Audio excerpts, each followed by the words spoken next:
Assalamualaikum warahmatullahi wabarakatuh. Alhamdulillahirrabbilalamin. Wa bihi nasta'inu ala umuri dunya waddin. Assalatu wassalamu ala ashrafil anbiya'il mursalin Sayyidina wa maulana Muhammadin wa alihi wa sahbihi ajmain. Alhamdulillahirrabbilalamin.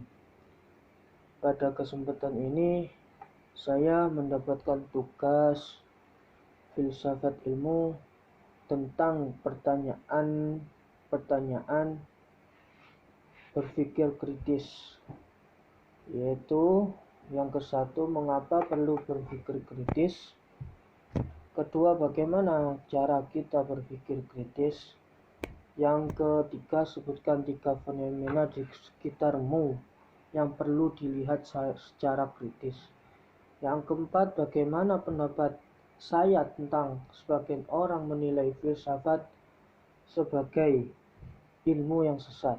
Yang kelima, apa yang bisa saya pelajari dari beberapa video yang telah dikirimkan oleh dosen saya. Untuk pertanyaan yang pertama, mengapa perlu berpikir kritis? Berpikir kritis sangat perlu bagi semua manusia.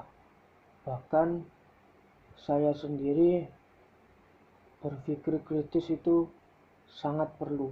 Tanpa berpikir kritis, kita tidak mendapatkan jawaban yang lebih mendalam.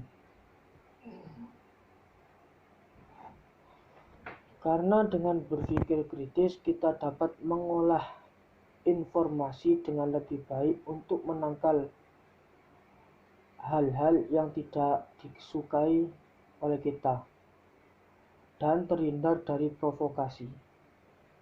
Tidak hanya itu, berikut adalah beberasan kita harus berpikir kritis. Yang pertama, berpikir kritis bertujuan agar kita bisa mengambil keputusan yang tepat pada saat diperlukan. Dengan kita bisa berpikir jernih dan rasional tentang apa yang harus kita yakini atau apa yang kita lakukan, maka itu tandanya kita bisa berpikir kritis. Ada banyak hal sederhana dalam kehidupan sehari-hari yang bisa kita ambil. Contohnya, misalnya saja pada saat ujian. Pada saat ujian, di sisi waktu ada teman kita pas ujian ada yang pingsan. Nah, dengan ini apa kita harus mengambil keputusan dua-duanya atau satu-satu? Maksudnya kita bisa mengambil ujian, apa harus menolong teman yang pingsan itu dulu? Nah, dengan itu kita harus berpikir kritis. Bila mana kita mengikuti ujian, tidak mengikuti ujian, konsekuensinya apa yang kita hadapi tahu. Dan mana kalau kita menolong teman kita yang pingsan saat ujian atau mengantarkan ke teman rumah sakit, padanya kamu sendiri atau kita sendiri yang akan membuat keputusan. Dari keputusan yang baik tidak akan dihasilkan tanpa pikiran yang jernih. Yang kedua, berpikir kritis membuatmu menjadi orang yang berkarakter. Maksudnya, dengan berpikir kritis kita bisa membuat orang menjadi berkarakter. Kepo bisa jadi hal positif saat diterapkan pada hal-hal yang positif. Kalau kamu bisa berpikir kritis, kamu akan memiliki minat pada banyak hal, mulai dari menemukan cara lain untuk memecahkan soal matematika. Yang terakhir, mengapa berpikir kritis itu sangat perlu, yaitu membuat kita bisa melihat sekolah dan belajar dengan cara pandangan yang berbeda. Jika kita secara sadar melatih diri untuk berpikir kritis, pola pikir kita akan terbawa pada kehidupan akademis kita. Kehidupan sekolah takkan sama lagi, jauh lebih seru, karena ada banyak hal yang membuat kita tertarik. Kita juga akan lebih tertarik untuk mempelajari materi baru, karena ada banyak pertanyaan di benak kita yang memerlukan jawaban. Tak hanya mengingatkan kita, juga akan berlatih untuk menganalisa, mengevaluasi, dan berrekreasi dengan ilmu kita. Tak diragukan lagi, prestasi akademik kita akan meningkat. Jadi, berpikir kritis itu sangat perlu, tergantung pada orangnya atau kita sendiri.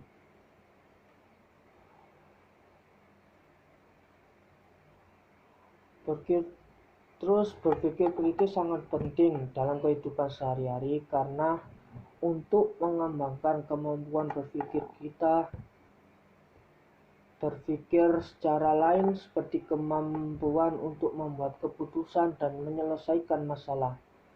Banyak sekali fenomena dalam kehidupan sehari-hari yang perlu dipikir kritiskan, seperti halnya tindakan menanggapi informasi yang kita terima dengan mempertimbangkan seluruh aspek terkait informasi tersebut. Untuk pertanyaan yang kedua, bagaimana cara berpikir kritis itu? Cara berpikir kritis yaitu mengidentifikasi, menganalisis, dan memecahkan masalah secara kreatif dan berpikir logis sehingga menghasilkan pertimbangan dan keputusan tepat, dan juga dengan menyaring berbagai informasi yang ada di sekitar kita, baik internal maupun eksternal. Dengan cara mendengarkan secara aktif, mempertimbangkan segala kemungkinan, jangan menelan informasi mentah-mentah, ajukan pertanyaan yang mendasar, perbanyak membaca buku, adakan diskusi dengan teman-temanmu terdekat.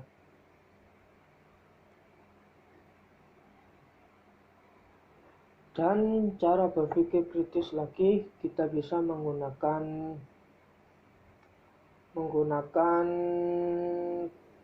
keingintahuan intelektual kita yang tinggi. Dengan kata lain, kita bisa menginvestasikan waktu dengan tangan untuk mempelajari segala fenomena yang ada di sekitar kita.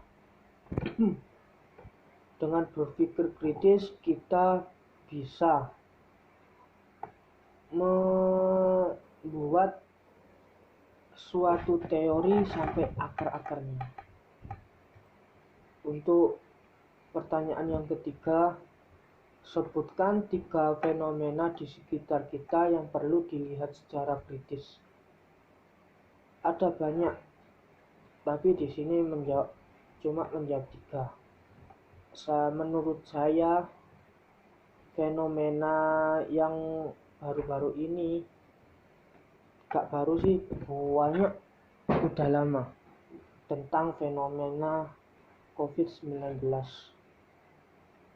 Dengan berpikir kritis, apa sih COVID-19 itu? Muncul karena apa? Nah, itu fenomena yang sampai sekarang masih belum bisa kita pikirkan. Bagaimana cara kita bisa mengatasinya? Kok sampai sekarang belum terhapus atau menghilang virus corona COVID-19 itu? Yang kedua yaitu pendapat seorang tentang yang tahayul. Pendapat seorang yang tahayul maksudnya apa? Banyak orang yang memikirkan tentang apa sih tahayul itu.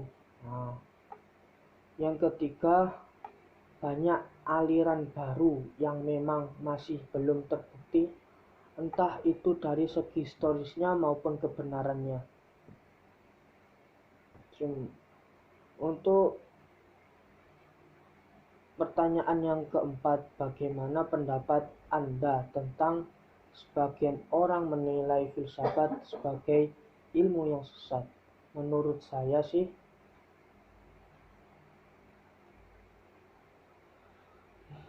pendapat saya tentang sebagian orang yang menilai filsafat sebagai ilmu yang sesat, yakni yang pertama, mereka itu takut untuk mempelajari sesuatu ilmu maupun hal yang agak asing didengar maupun dilihat di lingkungan sekitar. Yang kedua, mereka itu memang orang yang mana malas atau tidak ketertarikan untuk merenungi atau memikirkan sesuatu hal secara mendalam, yang mana mereka lebih mempercayai pendapat dari kebanyakan orang dan juga pendapat yang diterima langsung oleh otak dan panca indera, tanpa adanya perenungan atau pemikiran bahkan penelitian.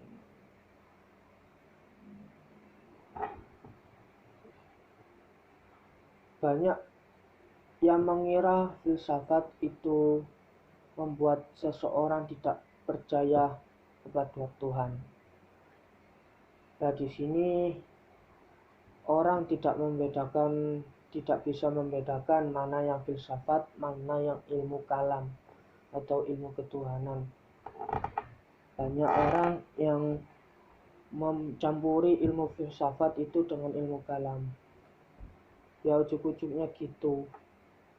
Banyak orang yang tidak berpikir secara mendalam tentang filsafat atau tentang ilmu kalam.